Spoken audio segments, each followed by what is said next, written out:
ऐसे कहां ले जाए के बा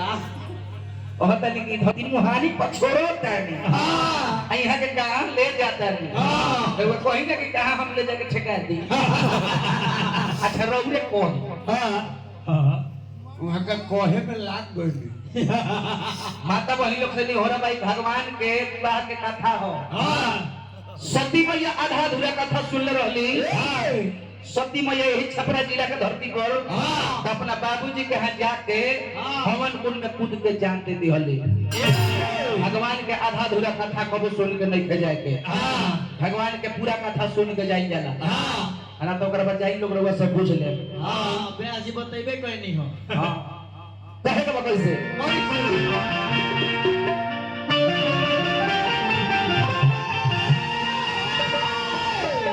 शिव विवाह के कहानी उरट खानी ना होके भइल ना माई बहन लोग आवेला ये लोग के कथा रोचक चाहिए हां उरट खानी ना हां और औरा लगत तनी कबो कबो बिसर सती में हुला खाने का कथा ये विवाह के कथा हो हां चली तो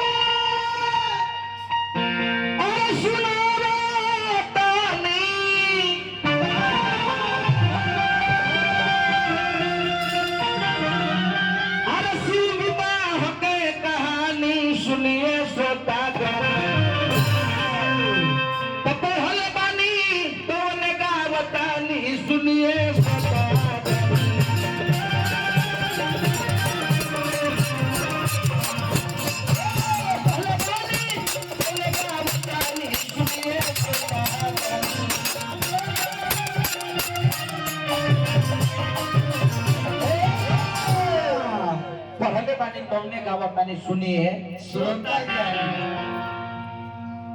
अपना पति के गति देख कर रोती रोती आई भाई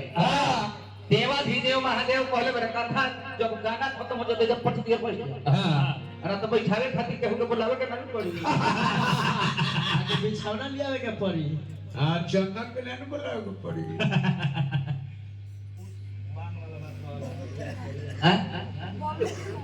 बबलू ठेकेदार जी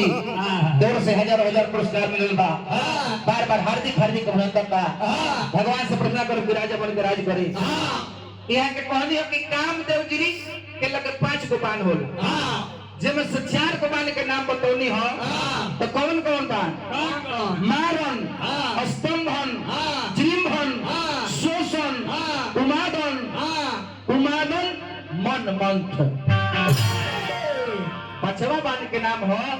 उमादन मन मंथ बाण अब कौन कौन बाण कहाँ कहाँ जाके कामन बेचना पैदा करेला इहो अंतर बा हर बाल के अलग अलग काम बा कौन जाई तो कहवा मने बुझाई उमंग पैदा करी कान में आंख पर एहू तो कौन इंद्री को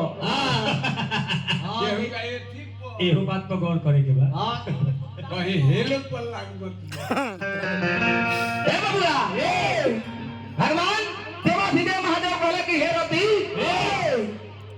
उनकर नाम आनंद रही हर जगह व्यक्त करी है शरीर से मिलन कब होई शरीर से मिलन तारा द्वापर में भी होई कृष्ण के लइका प्रद्युम्न होई है आ ओ भरी पूजा के मिलब तो यो बताओ ने होई है तो कृष्ण के लइका उत्तम जब उ प्रद्युम्न होई है तो ई के कर लइकी होई है अरे बुढ़िया हो जाई है छोटे ना बुढ़िया हो जाए तो नानी हो जाए और संशोधन में पानी वहां का हे बबुआ कहे बा कैसे अभी हे भगवान भोले शंकर के ध्यान टूटल बा कामदेव जी जर के भस्म भइल बा नहीं आ एने तमाम देवता लोग जुटल बा आगे बतल हर हर महादेव अरे निरंजन का कहता लोग और बिया हमारा अरे बिया बाबा आहे करिया परौरा आहे करिया परौरा अरे बिया बाबा आहे करिया परौरा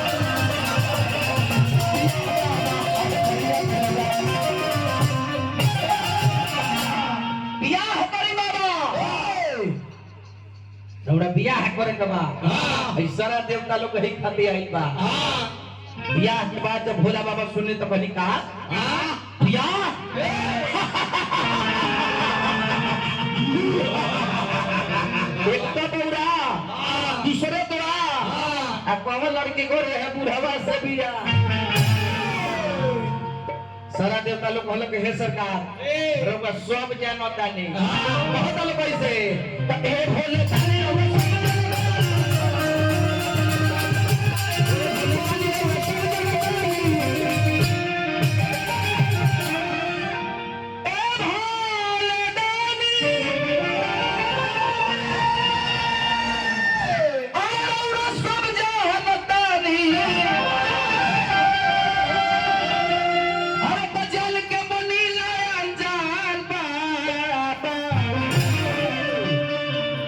करिया परौना अरे बियाह बाबा अरे करिया परौना बियाह बाबा अरे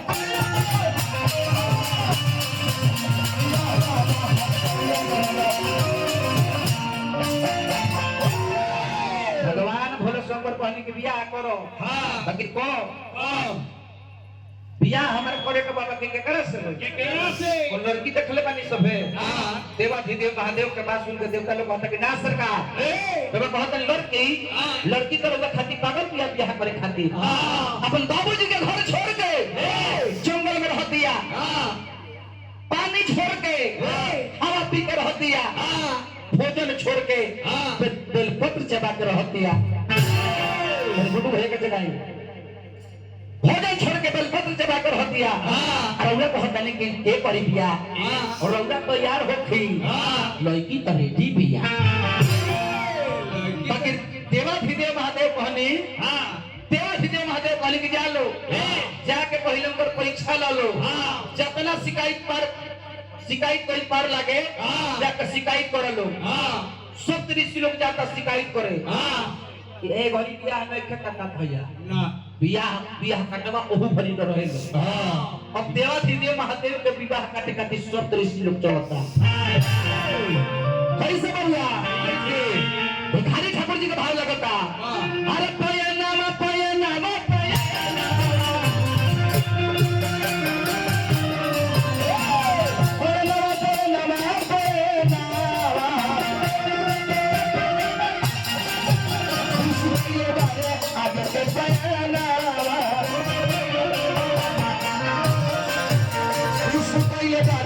आगे के बयाना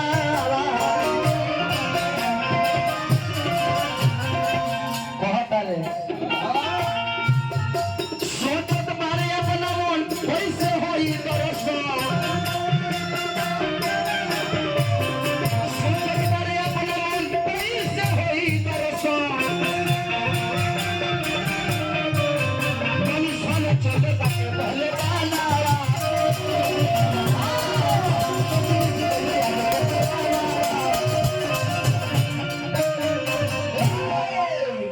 सब ऋषि लोग जाके देखता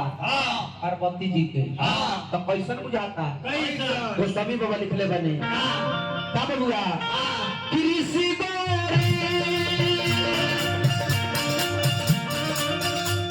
देखी तो कैसी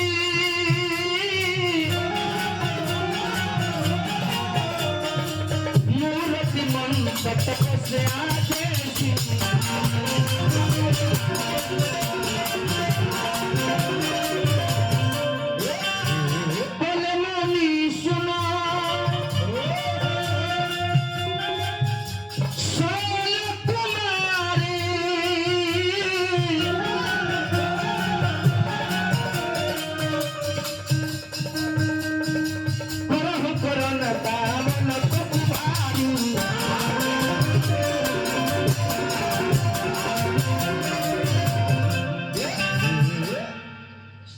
लोग जाके कहता कि हे पार्वती ओई हातना कठोर तपस्या रे काहे खातिर करत ने काहे खातिर पार्वती मैया कहली कि हम महादेव जी के पावे खातिर करत सब ऋषि लोग कहला कि काहे खातिर उनका फेर में पड़ल परल पैसा ले जाके पैसा ले काहे खातिर उनका फेर में पड़ल बारू उनका से नीमन लड़का से हमनी के विवाह कराते क्या तू पागल हो भंगी हो बजेरी हो भिखारी हो बहुत आलू पैसे ए बबुआ अरे तू तो दारू अरे नहीं नवेली अरे तारा बाबा पे अरे रूल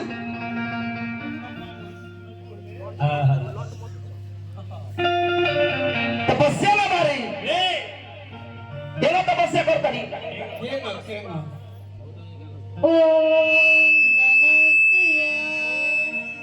ओम नमः शिवाय ओम गौरा तू तपस्या कर के तपस्या कर तारू महादेव बंद करो तपस्या कर पागल हवे भिखारी हवे रउआ जाई सबे यहाँ से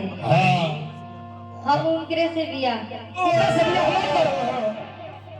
उनका से बियाह मत करो तो है ना कैसे अरे तू तो दारू अरे नहीं नवेली अरे बरवा बाटे अरे बरवा बाटे अरे मला पता गुण करे छुपा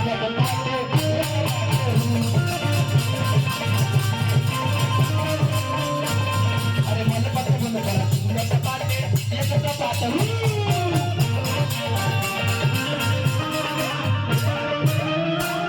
बारी बारी से सब लोग आवत कहता लोग के कैसे दिन बीती उनका समय हां कैसे कटी बोल ना कि अरे कैसे कटी हो गौरा कैसे कटी अरे कैसे कटी हो गौरा कैसे कटी भिखारी सन बिजली कैसे कटी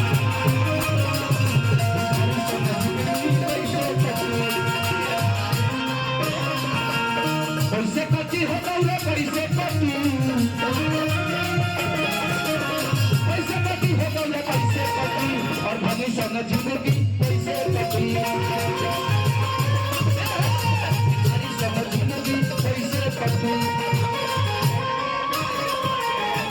ए भगवान देवाधिदेव महादेव के प्रसंग पर लीची चाचा दो बार 10 गो हजार पुरस्कार दे लीची चाचा 2 बार देखी लीची चाचा को हता नहीं कहीं सवेर ले चोखा मत फेंक दे कहे का बाबा इससे दीनावा कैसे तोई है दीनावा कैसे तोई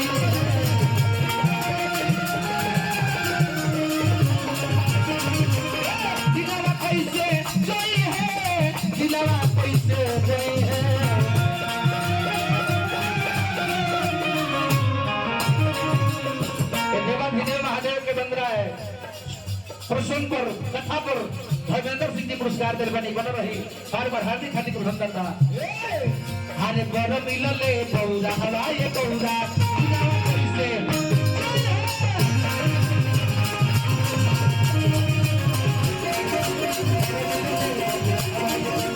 दिलावा कैसे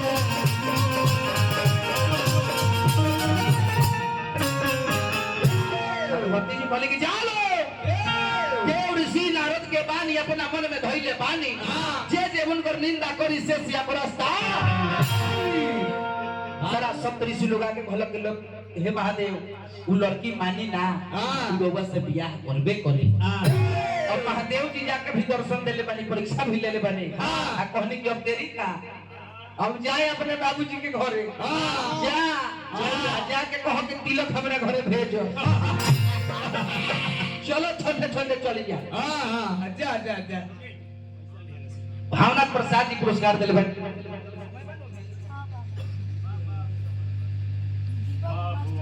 दीपक मास्टर साहब जी दीपक सिंह जी मास्टर साहब पुरस्कार दिले बन अच्छा 25 मिनट में तो बहुत कथा प्रसंग 25 मिनट में तो ढेर गरम हो जाए ई नाम ने 25 मिनट में तो ढेर देर हुई काल में लड़ाई हो जमा अभी है पार्वती जी आई वाली अपना घरे और देवाधिदेव महादेव पर्वत पहाड़ पर वही बनी आ इने पार्वती जी के तिलक में कोई आदमी जाते 200 आदमी 500 आदमी 5000 ये भरी भैया देखी नियम पंद्रह कैसन हो गई बा बेटहा के द्वार पर तिलक में लोग गाड़ी लेके चल जाता सोई हां कहत तो सोई और बेटिया के देख के बेटहा के हालत खराब बा हां तो हेज के ट्रांस के ले ले बारे हां ट्रांस के तो हेज ये कोई बा आ ताले के बेटिया तिलक में सोई गो गाड़ी ले गइल बा अभी बहुत मेरे के बाप सोई गो ले आइल बारे सो अब ना सोई गो तो कम से कम 110 गो तो पूजावे तो पड़ी चाहे सावा सो अतले फोन घुमते का जी स्कॉर्पियो खाली मत ना बुक पिया हां तब लागो तब टेम्पू जो है तो वो चल देता है दीपुआ के बियाह में 15 को टायर बांध देले भले ही करना सही बात आई पर कनिया होई टम टम को हां ओ घड़ी एकदम रसगुल्ला लेखा चले बाबू हे बबुआ अभी हे देवाधिदेव महादेव का तिलक लेके चलो करे कोई आदमी मात्र 2 आदमी पंडित जी हजाम ठाकुर ये गांव का हजाम ठाकुर का नाम क्या हो ठाकुर का नाम हजाम अरे जाए भाकू गोइल वालों तिलक लेके पंडित जी से हजमा पूछा था कि ये पंडित जी ये पंडित जी महादेव जी कहाँ रहेले अब का होई जी महादेव जी कहाँ रहेले तो पंडित जी कहते कि देखो होई जंगल बानो ये कर के चले के जाते ये बाउर जंगल मिली ओकरा बाद कुछ दूर में पर्वत पहाड़ मिली वही जा रहेले कुछ दूर जब गई लोग फिर हजाम ठाकुर कहते बाबा महादेव के घर कहाँ बा तो कहले के चलो चलो ठाकुर अभी कुछ दूर चढ़ो अभी चढ़े के बाद अभी चढ़ है अभी अब ठाकुर मन में सोचत रहे कि बाप का पंडित जी हमरा के आशा चढ़ौले बारे कहीं उल्टा मत चढ़ा दे अब कुछ दूर जब गई लोग तो पर्वत पहाड़ पर देवाधिदेव महादेव अपन आसन चढ़ौले बारे लोग से जब पंडित जी नारद बाबा देखनी तो झुक के प्रणाम करनी कहली कि धन है ये महादेव धन है हे महादेव ठाकुर जी कहतरी महादेव हो ई कौन महादेव हो जी देखी भक्त भगवान के प्रेम कैसन बा अगर ई कौन महादेव पंडित जी प्रणाम करते नारद बाबा प्रणाम करते रे ठाकुर जी को प्रणाम नहीं खेल तू कहते ई कौन महादेव हो एकरा तो पेन्हे खातिर देह पर कपड़ा हो ये नहीं बड़ा सुन लगनी होई मिली एकरा तो पहले खातिर अपने के कपड़ा नहीं खे ई हमनी के दीवता बाकी प्रेम से ही है तिलक आइल बा तिलक चढ़ता कैसे बाकी माई बहन लोग आवेला